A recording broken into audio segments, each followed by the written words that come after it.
जय हिंद। मैं कोमल नेहा आज फिर से आप लोगों के बीच में आई हूँ। आज मैं आप लोगों से जो बात करूँगी वो समझ और समझदारी पर। देखिए, समझदारी, कुछ लोगों का ऐसा मानना है कि समझदारी उम्र के साथ साथ आती है और कुछ लोगों का मानना है कि समझदारी शिक्षा के कारण आती है। जहाँ तक जो मैं बता रही हूँ वो मैं अपना अनुभव बता रही हूँ, जो मैंने हकीकत में देखा है। अब आपने क्या देखा है और आप क्या समझते हैं वो आप ज़रूर बताइएगा। लेकिन मैंने जो देखा है, कई बार हम लोग रोड पर जा रहे होते हैं, मैं भी रोड पर जा रही होती हूँ, तो मैंने देखा कि एक छोटा सा बच्चा जिसकी उम्र मात्र 6 या 7 साल की होती है, तो उसकी गोद में भी एक छोटा सा बच्चा होता है, वो उसकी बहन या भाई होता है। तो वो अगर एक रोटी भी कहीं से अरेंज कर पाता है ना, तो वो पहले वो अपनी रोटी अपने बहन या भाई को खिलाता है। क्यों? ना तो उसमें शिक्षा है, ना उसकी उम्र हो गई है, लेकिन फिर भी उसे इतनी समझ है कि उसको पहले खुद नहीं खाना है, किसको खिलाना है।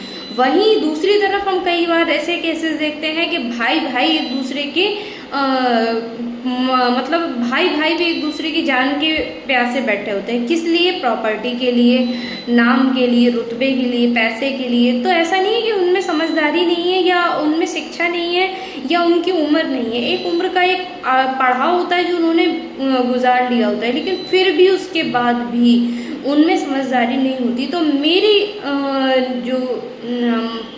अगर मेरे हिसाब से पूछे ना, तो समझदारी ना तो उम्र के हिसाब से आती है, ना शिक्षा के अकॉर्डिंग आती है। समझदारी जो आती है वो जीवन में आने वाली कठिनाइयों को पार जो करता है उससे समझदारी आती है। क्योंकि मेरा मानना है, जो व्यक्ति जीवन में आने वाली कठिनाइयों को अपना मान लेता है और जीवन में आए हुए सुख के जो पल होते हैं उनको कभी अपना ना माने, क्योंकि सुख जो है कुछ समय के लिए आता है, लेकिन कठिनाइयाँ और परेशानियाँ हमेशा के लिए आती हैं। और जो व्यक्ति कठिनाइयों को पार करता है, परेशानियों को पार करता है, उसी को जीवन की परिभाषा आती है, वही उसको ही समझदारी आती है। आप स्वयं में इस बात को सोच सकते हैं। अगर हम रोड पर जा रहे हों और रोड पर कोई ब्रेकर ना हो, सीधा रोड आ रहा हो, तो क्या हमें पता चलेगा कि गाड़ी भी हमें संभाल कर चलानी है? ये रोड खाली हो, आगे सामने से कोई वाहन ना आए, तो केवल रोड पर हमारी ही एक गाड़ी जानी है, तो हम रोड पर आने वाली किसी भी खतरे से जानकारी नहीं हो रहेगी हमें, और ना ही हम किसी खतरे से सावधान रहेंगे। क्यों? क्योंकि रोड पर सिर्फ हमारी गाड़ी जानी है, कोई ब्रेकर नहीं आना है, कोई गड्ढा नहीं है। तो जीवन अगर जीना है तो उसके लिए हमें परिस्थितियों का, कठिनाइयों का सामना करना आना चाहिए। और जो जीवन में हम जो समझ आती है, जो समझदारी आती है, वो शिक्षा से नहीं आती। क्योंकि कई बार बड़े बड़े शिक्षित लोग भी आपस में एक दूसरे के लिए जलन रखते हैं, एक दूसरे के लिए नफरत पाल कर रहते हैं, एक दूसरे का जो है हमेशा हथियाने पर रहते हैं कि इनको इतना नहीं मिलना चाहिए, उनको कम मिलना चाहिए। तो और समझदारी जो है उम्र की मोहताज नहीं है और नहीं शिक्षा की मोहताज है। समझदारी जो है वो सिर्फ और सिर्फ एक ही चीज़ की मोहताज है, वो है जीवन में आने वाली कठिनाइयाँ।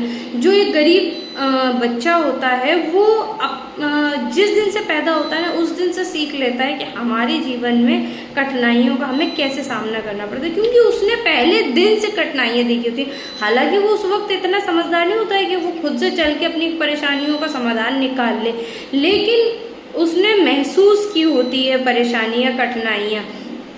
तो इसलिए जो मेरा अनुभव है समझ और समझदारी के लिए, वो ये है कि समझदारी या समझ किसी भी चीज़ जीवन में ना तो शिक्षा की मोहताज है और ना ही उम्र की मोहताज है, बल्कि जो समझदारी है वो सिर्फ और सिर्फ जीवन में कठिनाइयों को पार करने से ही आती है। और जो व्यक्ति इनको पार करता है, जो व्यक्ति कठिनाइयों को अपना मानता है, सिर्फ वही व्यक्ति जो है जीवन में आगे बढ़ पाता है, और वही व्यक्ति जीवन की परिभाषा को समझ पाता है, और वही व्यक्ति जो है समझदार और समझ दोनों उसमें होती है। बस मैं आप सबसे यही कहूँगी। आप सबका बहुत बहुत शुक्रिया कि आप लोगों ने मेरी बात को सुना। लेकिन आपकी नज़र में समझ और समझदारी क्या है, ये ज़रूर बताइएगा। जय हिंद, जय।